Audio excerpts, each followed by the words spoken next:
उस वस्तु के बारे में ज्ञान है। परंतु दुनियादारी की चीजों का ज्ञान कोई ज्ञान नहीं। ब्रह्म ज्ञान जब तक इंसान को ब्रह्म ज्ञान होगा किस चीज से? अभ्यास के द्वारा, नाम के सिमरण के द्वारा, उसके चिंतन के द्वारा, मन की एकाग्रता के द्वारा।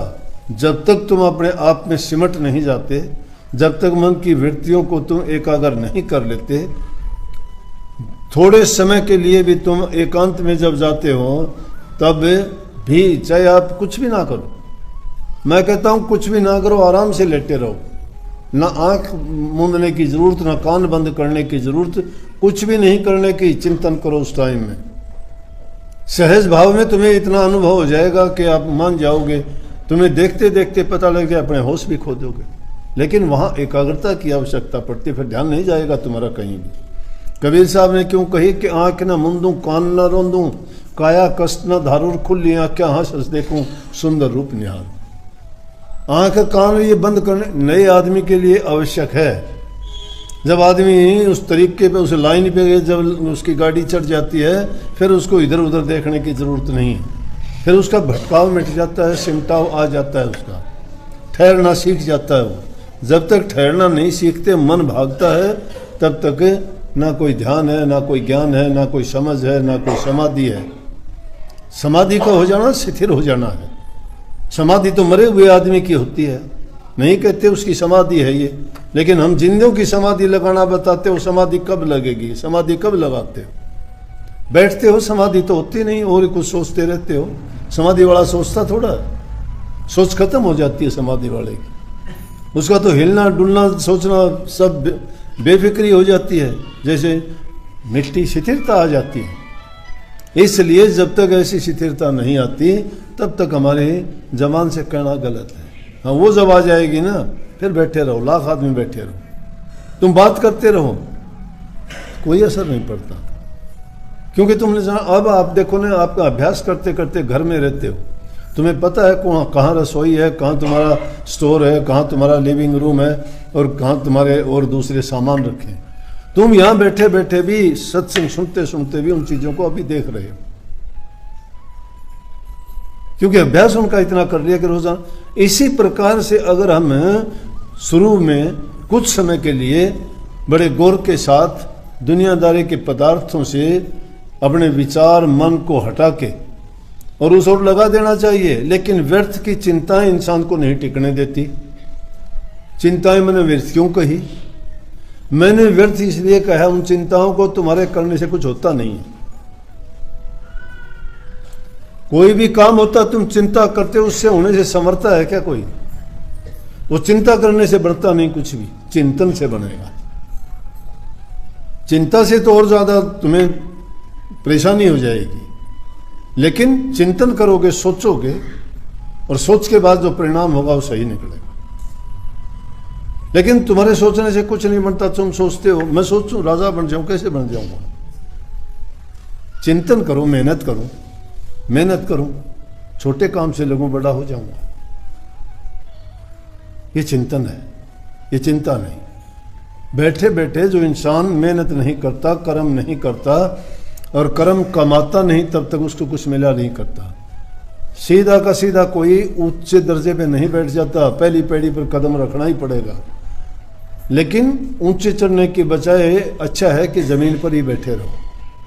जो नीचे बैठता है वो गिरता नहीं है कभी भी। इसका मतलब है अभिमान ना करो किसी चीज का, अभिमान को त्याग दो। जिसको अभिमान नहीं है, किसी से अपेक्षा ना करो। अगर तुमने अपेक्षा कर ली कि ये मेरे से राधा स्वामी करेगा तो मैं जवाब दूंगा, तो अगर मैं 2 दिन तो करूंगा, तीसरे दिन नहीं करूंगा, आपको उसी दिन मन में और कुछ आ जाएगा, क्यों नहीं करी उसने, वो तो रोजाना करता था। किसी से अपेक्षा ना करो। अपेक्षा करोगे दुख हो जाएगा, चिंता बढ़ जाएगी। तो इसलिए इन सब चीजों से निवृत्ति जब पा सकता है आदमी, चिंतन करता है। सबको अपने जैसा जब मान लोगे, सबके आदमी ये सोच ले कि जैसा मैं सोचता हूँ ऐसा और लोग भी सोचते होंगे, मैं शांति चाहता हूँ वो भी चाहते होंगे, मैं खुशी चाहता हूँ वो भी खुशी चाहते होंगे, इसलिए वो किसी प्रकार से मेरे कारण डिस्टर्ब ना हो, क्योंकि मुझे कोई डिस्टर्ब करता है तो मुझे तकलीफ होती है। और इन चीज़ों को करते करते आदमी में वैचारिक शिथिलता जब आती है, जब उसके अंदर धैर्य स्थापित होता है, जब सोचता ही नहीं है। तो हम सोचते हो नाम मिल गया गुरु तो 2 मिनट नाम लिया भी नहीं, सोचते ही नहीं नाम के बारे में तो कभी। लेकिन ना सोचो, हम इस बात को भी बड़ी मान लेते हैं, गृह गृहस्थी के लोग हैं, दुनियादारी की ज़रूरी काम है, करने पड़ते हैं। ये भी नहीं कहूँगा कि छोड़ दो, किसी काम को करो, लेकिन उन कामों में भी भक्ति है सब में। कोई भी काम करते हो किसी का लेके दो, सच्चाई के साथ बरतो, झूठ कपट बेईमानी ना करो, सबके साथ मीठा बोलो। कोई तुम्हारे साथ कपट करता है तुम ना करो, तुम्हें कोई धोखा देता है तुम ना दो। कबीर साहब जैसे संतों की वाणी से उन्होंने कहते हैं, कबीर आप ठगाइए और ना ठगिए कोई, और ठगे दुख हो तर आप ठगाए सुख हो।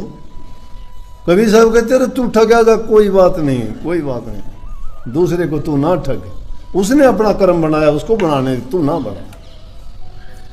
उसको अगर तू ठगेगा दुख होगा, लेकिन तू ठगा जाएगा तुझे दुख नहीं होगा, वो दुख का कारण वो बनेगा।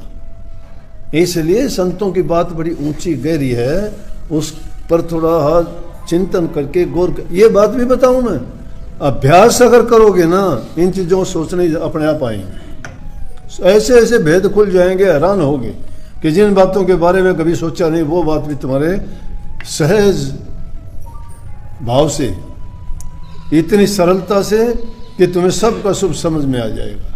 नहीं तो क्या होता, औकात है संतों की इतनी ऊंची वाणी, एक लफ्ज़ की व्याख्या करना बड़ा कठिन और मुश्किल है। उन्होंने एक दिन में नहीं लिख दी ये बात, कदे ये सोचते हो? उन्होंने जो बात लिखी थी, जो उनकी वाणी हम ग्रंथों में देखते हैं, वो सूरत बड़े ऊंचे घाट पे बैठ के लिखी जाती है। और फिर जब लिखता है एकाग्रचित होके, ये सरस्वती माँ का काम है, जो विद्या की देने वाली है, उसके काम है। जब उसमें कोई वो गलती नहीं होने देती, जब सच्चे मन से तुम लिखते हो, किस किस की बताऊं? गीत गोविंद किसने लिखा था? जयदेव जी ने लिखी थी।